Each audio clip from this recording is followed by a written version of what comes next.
नमस्कार मंडळी, welcome back to my channel Gapshap बँडेड. चला तर पाहूया श्री रामचरितमानस या पुस्तकाचा पुढचा भाग. हे ऐकून जानकीला खूप आनंद झाला आणि तिने मोठ्या आदराने अनुसयेच्या चरणी मस्तक ठेवले. मग कृपेची खाण असलेल्या श्रीरामांनी मुनींना सांगितले की आज्ञा असेल तर आता मी दुसऱ्या वनात जातो. माझ्यावर निरंतर तुम्ही कृपा ठेवा आणि आपला सेवक मानून माझ्यावरील प्रेम सोडू नका. धर्मधुरंधर प्रभू श्रीरामांचे बोलणे ऐकून ज्ञानी मुनी प्रेमाने म्हणाले, हे रामा, ब्रह्मदेव, शिव व सनकादिक हे सर्व परमार्थवादी ज्यांची कृपा इच्छितात ते निष्काम पुरुषांनाही प्रिय आणि दीनांचे बंधू असलेले भगवान तुम्हीच आहात. म्हणून असे गोड शब्द बोलत आहात. आता मला श्री लक्ष्मीचे चातुर्य समजले की तिने इतर सर्व देव सोडून तुम्हालाच का भजले. ते सर्व गोष्टींमध्ये ज्यांच्याहून फार मोठा दुसरा कोणीही नाही. त्याचे शील असे श्रेष्ठ का बरे असणार नाही. हे स्वामी, मी कसे म्हणू की आता जा. हे नाथ, तुम्ही अंतर्यामी आहात, तुम्हीच सांगा. असे म्हणून धीर मुनी प्रभूंच्याकडे पाहू लागले. मुनींच्या नेत्रातून प्रेमाश्रू वाहू लागले आणि त्यांचे शरीर रोमांचित झाले. अत्री मुनी अत्यंत प्रेमात मग्न होते. त्यांचे शरीर पुलकित होत होते आणि नेत्र श्रीरामांच्या मुखकमलावर लागले होते. ते मनात विचार करीत होते की मी असे कोणते जप तप केले आहे ज्याच्यामुळे मन, ज्ञान, गुण व इंद्रिये यांच्या पलीकडील प्रभूंचे दर्शन मला लाभले. जप, योग आणि धर्मसमूह यामुळे मनुष्याला अनुपम भक्ती प्राप्त होते. अशा श्री रघुवीरांचे पवित्र चरित्र तुलसीदास रात्रंदिवस गात आहेत. श्री रामचंद्रांची सुंदर कीर्ती कलियुगातील पापांचा नाश करणारी, मनाचे दमन करणारी आणि सुखाचे मूळ आहे. जे लोक ती आदराने ऐकतात त्यांच्यावर श्रीराम प्रसन्न असतात. हा कठीण कळीकाळ पापांचा खजिना आहे. यात धर्म, ज्ञान, योग व जप योग्य प्रकारे होत नाही. म्हणून या युगात जे लोक इतर सर्वांच्या वरचा विश्वास सोडून श्रीरामांनाच भजतात तेच धन्य होत. मुनींच्या चरणी नतमस्तक होऊन देव, मनुष्य व मुनींचे स्वामी असलेले श्रीराम पुढील वनाकडे निघाले.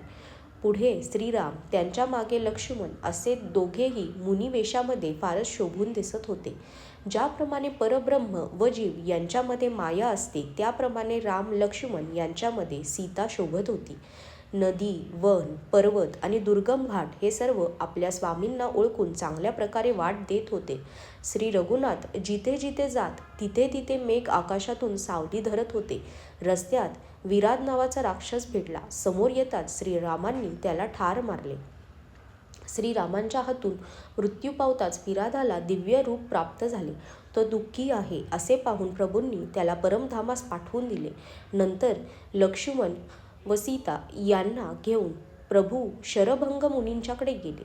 श्री रामचंद्रांचे मुखकमल पाहून मुनिश्रेष्ठ शरभंगांचे नेत्ररूपी भ्रमर अत्यंत आदराने त्याचे सौंदर्यपान करू लागले. शरभंगांचा जन्म धन्य होय. मुनी म्हणाले, हे कृपाळू रघुवीर, हे श्री शंकरांच्या मनरूपी मानस सरोवरातील राजहंस ऐका. मी ब्रह्मलोकी जात होतो. इतक्यात माझ्या कानी आले की श्रीराम वनात येणार आहेत. तेव्हापासून रात्रंदिवस मी तुमची वाट पाहत आहे. आज प्रभूंना पाहून मन शांत झाले. हे नाथ, मी कोणतेही साधन केलेले नाही, तरीही तुम्ही आपला दीनसेवक समजून माझ्यावर कृपा केली. हे देवा, हा काही माझ्यावर तुमचा उपकार नाही. हे भक्ताचे हृदय चोरणारे असे करून तुम्ही आपल्या ब्रीदाचे पालन केले. आता मी शरीर सोडून तुमच्या परमधामात जात नाही. तोपर्यंत या दीनसेवकाच्या कल्याणासाठी येथे थांबा. योग, यज्ञ, जप, तप व व्रत इत्यादी जे काही शरभंगांनी केले होते ते सर्व प्रभूंना अर्पण केले आणि त्या बदली भक्तीचे वरदान घेतले. अशा प्रकारे दुर्लभ भक्ती प्राप्त झाल्यावर मुनी शरभंगांनी चिता रचली व मनपूर्वक सर्व आसक्ती सोडून ते चितेवर बसले. ते म्हणाले, हे नील मेघाप्रमाणे श्याम शरीर असलेल्या सगुण रूप श्रीराम, सीता व लक्ष्मणासह तुम्ही माझ्या हृदयात निरंतर निवास करा. असे म्हणून शरभंगांनी योगाग्नीने आपले शरीर भस्म करून टाकले व ते श्रीरामांच्या कृपेने वैकुंठास गेले. त्यांनी भक्तीचा वर पूर्वीच घेतला होता म्हणून ते भगवंतामध्ये लीन झाले नाहीत. ऋषी समाज मुनिश्रेष्ठ शरभंगांची ती दुर्लभ गती पाहून आपल्या मनातून खूप सुखवला. सर्व मुनिवृंद श्रीरामांची स्तुती करू लागले. ते म्हणत होते, शरणागत हितकारी करुणाकंद प्रभूंचा विजय असो.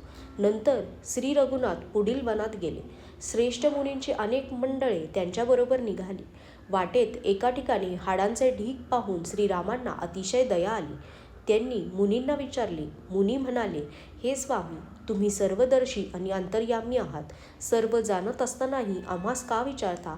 राक्षसांच्या झुंडींनी सर्व मुनींना खाऊन टाकले. त्यांची ही हाडे आहेत. हे ऐकताच श्री रघुवीरांच्या नेत्रांमधून करुणेमुळे पाणी आले. त्यावेळी श्रीरामांनी हात उचलून प्रतिज्ञा केली की मी पृथ्वीला राक्षस रहित करून टाकेन. नंतर त्यांनी सर्व मुनींच्या आश्रमांना भेटी देऊन दर्शन व संभाषणाचे त्यांना सुख दिले. अगस्त्य मुनींचे सुतीक्षण नावाचे एक ज्ञानी शिष्य होते. त्यांनी भगवंतांविषयी अत्यंत प्रेम होते. ते काया वाचा मनाने श्रीरामांच्या चरणांचे सेवक होते. त्यांना स्वप्नातही इतर कोणत्याही देवाविषयी आदर वाटत नव्हता. जेव्हा त्यांनी प्रभूंचे आगमन होत असल्याचे ऐकले तेव्हा ते अनेक मनोरथ करीत आतुर होऊन धावत निघाले. ते मनात म्हणत होते, हे विधात्या, दीनबंधू श्री रघुनाथ माझ्यासारख्या दुष्टावरही दया करतील काय? स्वामी राम हे लक्ष्मणासह मला आपल्या सेवकाप्रमाणे भेटतील का? माझ्या मनाला याची खात्री वाटत नाही, कारण माझ्या मनात भक्ती, वैराग्य किंवा ज्ञान यापैकी काहीही नाही. मी कधी सत्संग, योग, जप किंवा यज्ञसुद्धा केलेला नाही आणि प्रभूंच्या चरणी माझे दृढ प्रेमही नाही. एक मात्र खरे की ज्याला कुणाचा आधार नाही तो प्रभूंना प्रिय असतो. असा दयेचा भांडार असलेल्या प्रभूंचा स्वभाव आहे.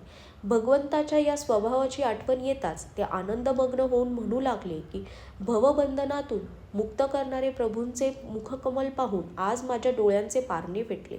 शिव म्हणतात, हे भवानी, ज्ञानी मुनी प्रेमामध्ये पूर्णपणे निमग्न झाले. त्यांची ती दशा अवर्णनीय होती. त्यांनी दिशा किंवा रस्ता हे काहीच कळत नव्हते. आपण कोण आहोत आणि कुठे जात आहोत हेही काही कळत नव्हते.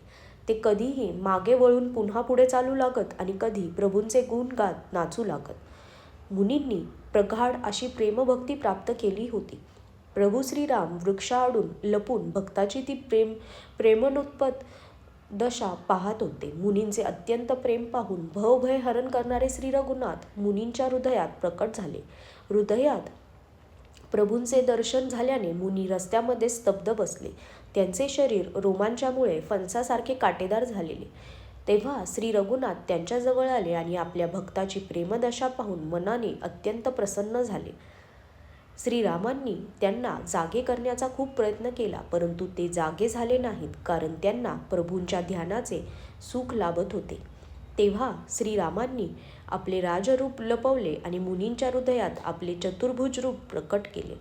आपले इष्ट स्वरूप अंतर्धान होताच जसा श्रेष्ठ मणिधर साप मन्याविना व्याकुळ होऊन जातो तसे मुनी व्याकुळ झाले. मुनींना आपल्या डोळ्यांसमोर सीता व लक्ष्मणासह श्यामसुंदर मूर्ती असलेले सुखधाम श्रीराम भेटले. प्रेमात मग्न झालेल्या त्या भाग्यवान श्रेष्ठ मुनींना दंडवत करीत श्रीरामांच्या चरणी लोळण घेतली. श्रीरामांनी आपल्या विशाल भुजांनी धरून त्यांना उठवले आणि मोठ्या प्रेमाने हृदयाशी धरले. कृपाळू श्रीरामचंद्र मुनींना भेटताना असे वाटत होते जणू सोन्याच्या वृक्षाला तमाल वृक्ष मिठी मारत आहे. मुनी निस्तब्ध उभे होते आणि एकटक श्रीरामांचे मुख न्याहाळत होते, जणू ते चित्र चितारून बनवले असावे. मग मुनींनी मनात धीर धरून वारंवार प्रभूंच्या चरणांना स्पर्श केला. नंतर ते प्रभूंना आपल्या आश्रमात घेऊन गेले व त्यांनी अनेक प्रकारे पूजा केली. आजच्यासाठी धन्यवाद.